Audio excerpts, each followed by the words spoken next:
ఏదన్నా ఒక కొత్త రకం ఫుడ్ రెసిపీ చూసినామనుకో యూట్యూబ్లో అది ఎప్పుడెప్పుడు చేసుకోవాలనిపిస్తుంది. ఖచ్చితంగా యూట్యూబ్లో చూపించినట్టే కలర్, టెక్స్చర్, టేస్ట్ అవన్నీ పర్ఫెక్ట్గా ఉంటాయని కాన్ఫిడెన్స్ అయితే నాకు మస్తు ఉంటుంది.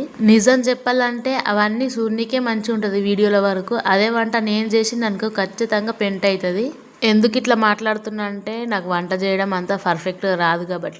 అయినా ఏముంది యూట్యూబ్లో వీడియోస్ లేవా, అవి చూసుకుంటా పర్ఫెక్ట్గా చేస్తాను కాన్ఫిడెన్స్ తోని వంటనైతే చేస్తా. కాకపోతే ఏమవుతుంది ఏమో వంట చేసేటప్పుడు ఏదో ఒక్కటైతే అవుతుంది. ఇంక నేను ఏం వంట చేస్తున్నా అంటే గార్లిక్ ఎగ్ రైస్ చేద్దామని ఫిక్స్ అయిపోయినా. ఇది నా మైండ్లో మస్తు రోజుల నుంచి ఉంది. ఒక యూట్యూబ్ ఛానల్లో చూసిన చేసుడు మాత్రం మస్తు ఈజీగా ఉంది. ఇంకా నాకు కూడా ఇంకెప్పటి నుంచో తినాలనిపిస్తుంది అని చెప్పేసి ఇంకా చేసుకున్నా. కానీ ఇది చేసినాక మళ్ళీ ఎప్పుడు ఇట్లాంటి ప్రయోగాలు చేయాలనిపించలేదు నాకు. ఎందుకంటే మొత్తం మాడిపోయింది. అసలు అవసరమా మనకి ఇవన్నీ? అది కూడా పొయ్యి మీద చేసిన, ఎంత పర్ఫెక్ట్గా చేస్తానో అని చెప్పేసి అది కూడా కాన్ఫిడెన్స్గా చేసిన.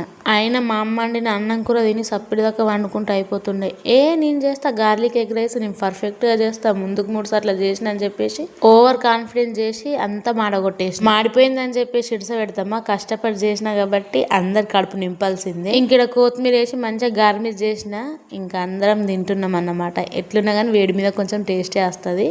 ఇంకా వీటికి తోడు ఉల్లిగడ్డలు కోసుకొని తిన్నాక కొంచెం టేస్ట్ అయితే వేరే అనిపించింది. మీకైతే మన వీడియో నచ్చితే లైక్ చేసి ఛానల్ని సబ్స్క్రైబ్ చేసుకోవడం మర్చిపోకండి. ఉంటాం మరి.